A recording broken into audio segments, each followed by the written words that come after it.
Sir నమస్కారం sir. నమస్తే. Sir anchor Kanagala Suma గారు అండ్ బిత్తిరి సత్తి గారు వీళ్ళిద్దరూ కూడా వివాదంలో చిక్కుకున్నారని చెప్పేసి ఒక వార్త వైరల్ అవడం చూస్తున్నాం సార్. అంటే ఏదో రియల్ ఎస్టేట్ ఇష్యూకి సంబంధించి కనగాల సుమ గారు ఫ్రెండ్ బర్త్డే అని చెప్పేసి ఏదో భగవద్గీత శ్లోకం తప్పుగా పాడారని చెప్పేసి బిత్తిరి సత్తి గారు ఇద్దరు కూడా వివాదంలో చిక్కుకున్నారు. మరి ఏం జరిగింది, ఏం జరిగే అవకాశం ఉందంటారు ఈ ఇష్యూలో? రియల్ ఎస్టేట్ వివాదంలో సుమ ఇరుక్కుంది. అదేమిటి రియల్ ఎస్టేట్ వివాదం అంటే తను ఏదైనా కంపెనీని ప్రమోట్ చేస్తే ఆ కంపెనీ దివాలా తీయటం లాంటిది ఏదైనా జరిగిందా? జనాలు డబ్బులు కడితే అంతేనా జరిగింది? అంటే తను ప్రమోట్ చేసినటువంటి ఒక కంపెనీ, ఏ కంపెనీ అది? పేరు ఇంకా మెన్షన్ చేయలేదు సార్. ఏదైనా కావచ్చు, రియల్ ఎస్టేట్ కంపెనీ. ఇప్పుడు చాలా మంది వచ్చి యాడ్ చేయమని అడుగుతారు. యాడ్ చేసే టైంకి దాని పరిస్థితి ప్రాస్పరస్ గానే ఉండొచ్చు, బ్రైట్ గానే ఉండొచ్చు, కస్టమర్లకి పద్ధతిగా డెలివరీ చేస్తూ ఉండొచ్చు. కానీ ఏదో టైంలో ఏ కంపెనీ అయినా కష్టాల్లో ఇరుక్కోవచ్చు. ఇరుక్కోకూడదు అని రూల్ ఏం లేదు, ఇరుక్కోదు అని చెప్పే పరిస్థితి అంతకంటే ఉండదు.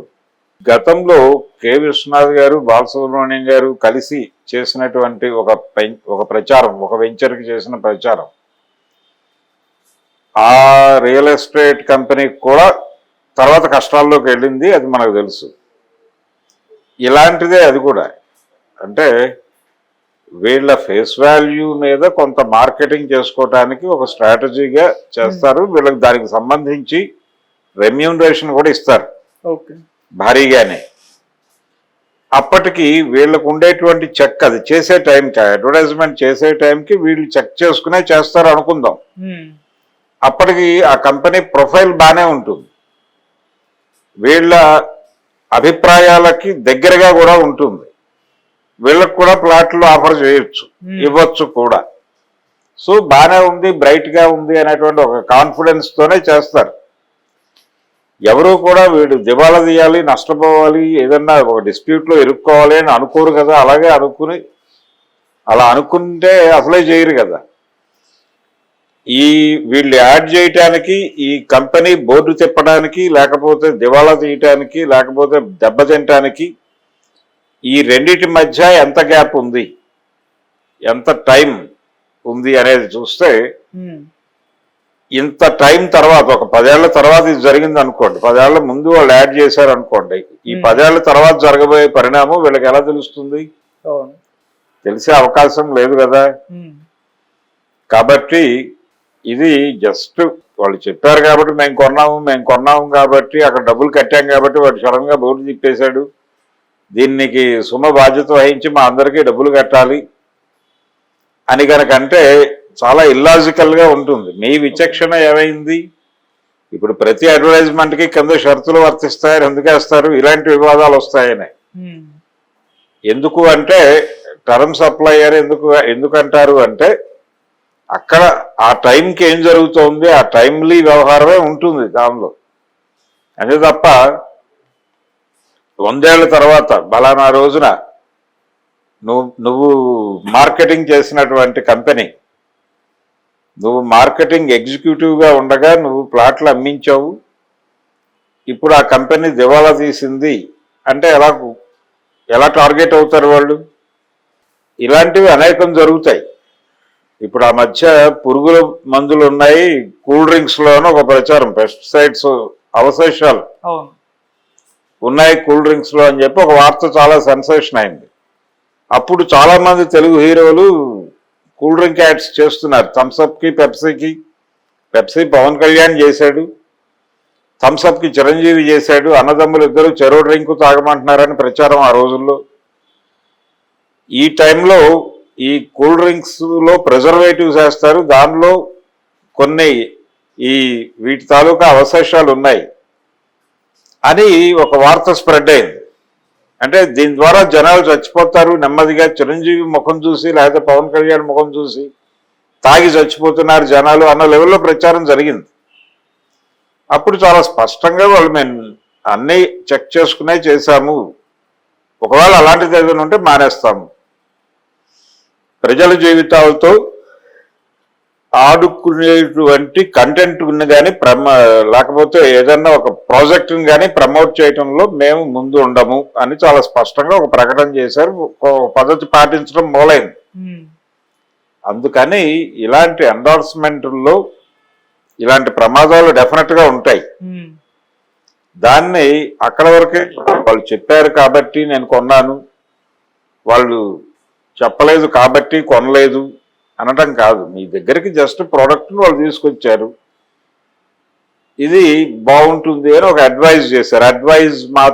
అడ్వైజ్గా మాత్రమే అనుకోండి తప్ప వాళ్ళు చెప్పారు నేను కొన్నాను ఇప్పుడు ఇది నష్టం వచ్చింది వాళ్ళు కట్టాలి అంటే కుదరదు. లీగల్గా అది ఆ మేరకు మీకు ఆ సెలబ్రిటీకి మధ్యలో ఒక ఇండివిజువల్ అగ్రిమెంట్ జరిగి ఉండాలి. జరిగి ఉంటే అప్పుడు వాళ్ళు ఈ పే చేసి తీరాలి అనేటువంటి ఒక పరిస్థితికి వస్తారు. నిజానికి ఈ తరహా కమిట్మెంట్ ఒకటి వీళ్ళు కంపెనీతో చేసుకునే అగ్రిమెంట్ ఒక క్లాజ్ పెట్టవచ్చు. ఇది ఉండాలి అని ప్రభుత్వం ఇన్సిస్ట్ చేయవచ్చు. అదేంటంటే ఈ కంపెనీ ప్రోడక్ట్ని నేను ఎండార్స్ చేస్తున్నాను, ఈ ప్రోడక్ట్ని కొనుగోలుదారులు ఎవరైనా సరే నష్టపోతే ఆ నష్టాన్ని కంపెనీ భరించాల్సి ఉంటుంది. ఒకవేళ కంపెనీ భరించకపోతే నేను భరించడానికి సిద్ధపడి ఉన్నాను అని ఒక అండర్టేకింగ్ ఇవ్వాలి.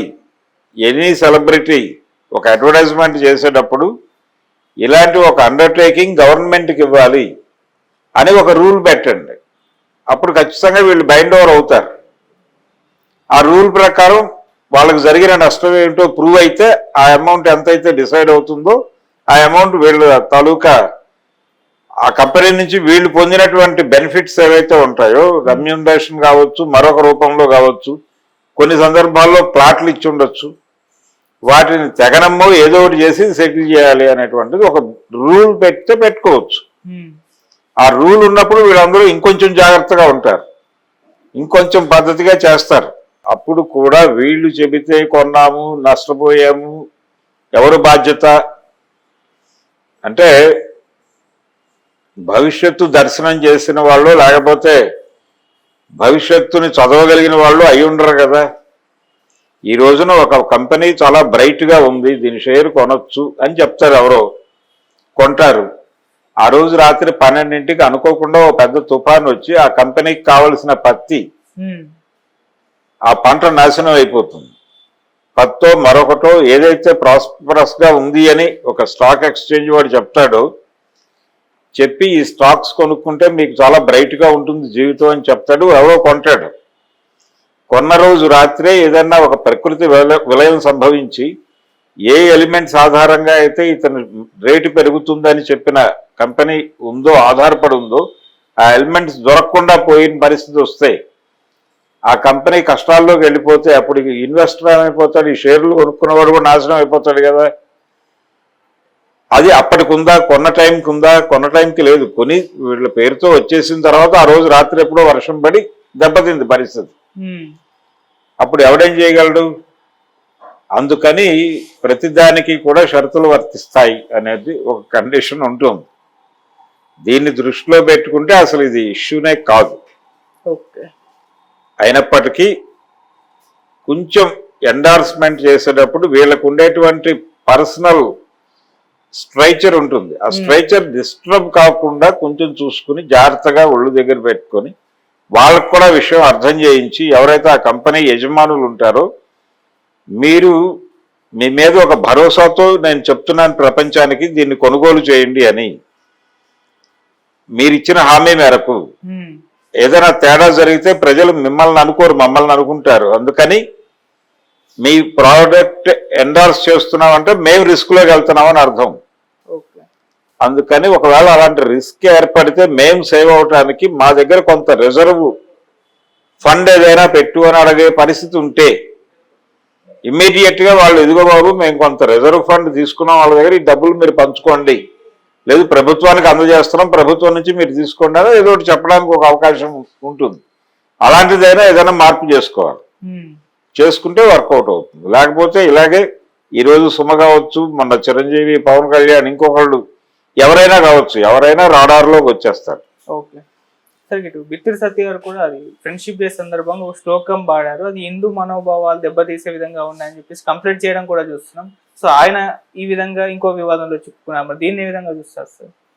అంటే ప్రజెంట్ ఉన్న ట్రెండ్ లో మనం ఎలా వ్యవహరించాలి అనే దాన్ని పర్టికులర్ గా ఒకటి మాట్లాడితే అది బయటకు వెళ్తోంది, ప్రపంచంలోకి పంప్ అవుతోంది అనేటువంటి విచక్షణ జ్ఞానం ఉన్నప్పుడు కొన్ని పాటించి తీరాలి.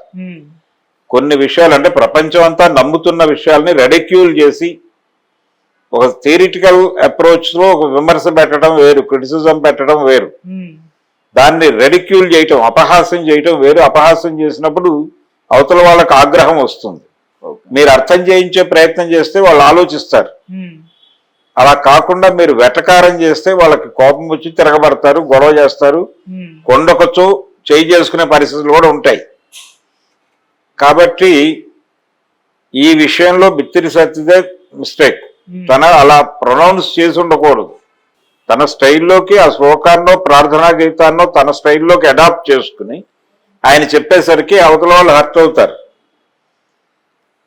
కొంతమందికి స్వా పలకదు, స్పా పలుకుతుంది. నాగేశ్వరరావు అనమంటే నాగేశ్వరరావు అంటారు వాళ్ళు. వెంకటేశ్వర స్వామి అంటే వెంకటేశ్వర స్వామి అంటారు వాళ్ళు చాలా స్పష్టంగా. ఇలాంటి వాళ్ళని దృష్టిలో పెట్టుకుని, ఇలాంటి వాళ్ళు మాట్లాడే పద్ధతిని దృష్టిలో పెట్టుకుని మీరు వెంకటేశ్వర సుప్రభాతం మరొకటి చెప్తే అది విన్నటువంటి భక్తుల గుండెలు గాయపడే ప్రమాదం ఉంది కదా.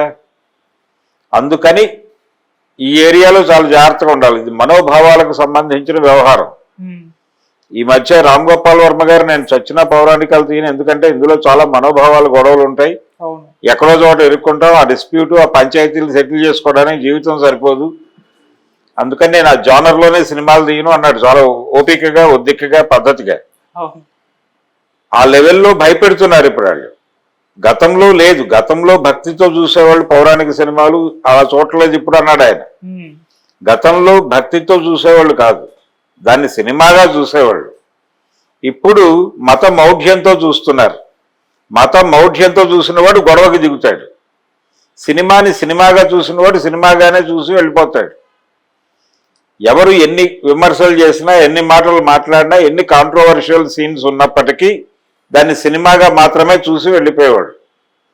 ఇప్పుడు మతమౌఢ్యంతో చూసి వ్యాఖ్యానాలు చేస్తున్నారు, దాడులు చేస్తున్నారు, తంతున్నారు, కుదిరితే తగలబెట్టేస్తున్నారు. అది ప్రజెంట్ కండిషన్. ఈ పరిస్థితుల్లో చాలా జాగ్రత్తగా ఉండాల్సినటువంటి అవసరం ఉంది. రెడిక్యూల్ చేయాల్సిన అవసరం ఏంటి? దేన్నైనా సరే, ఒక ప్రార్థనా గీతాన్ని కావచ్చు, ఒక పురాణాన్ని కావచ్చు, ఎందుకు రెడిక్యూల్ చేయాలి, ఎందుకు అపహాస్యం చేయాలి?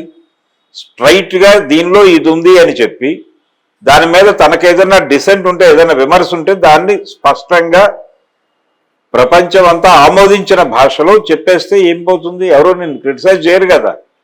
నువ్వు చెప్పిన పాయింట్ మీద ఒక రకమైనటువంటి ప్రతిదాడి జరగచ్చు, ప్రతి విమర్శ జరగచ్చు, అంతే తప్ప దాడులు జరగవు కదా. దాడులు చేయటం అనేది ఇమ్మీడియట్ గా ఉండదు కదా. మీరు ప్రాపర్ గా దాన్ని ఆర్గ్యుమెంట్కి పెట్టుంటే, అలా కాకుండా ఇలా సరదాగా ఏదో గుచ్చే పద్ధతిలో ఒక చిన్న గుండు సూది లాంటి ఒక ఆనందం, గుండు సూదితో గుచ్చడం ద్వారా వచ్చేటువంటి ఆనందం పొందుతున్నట్టుగా అనిపించేలా వ్యవహరిస్తే మాత్రమే టార్గెట్ అవుతారు.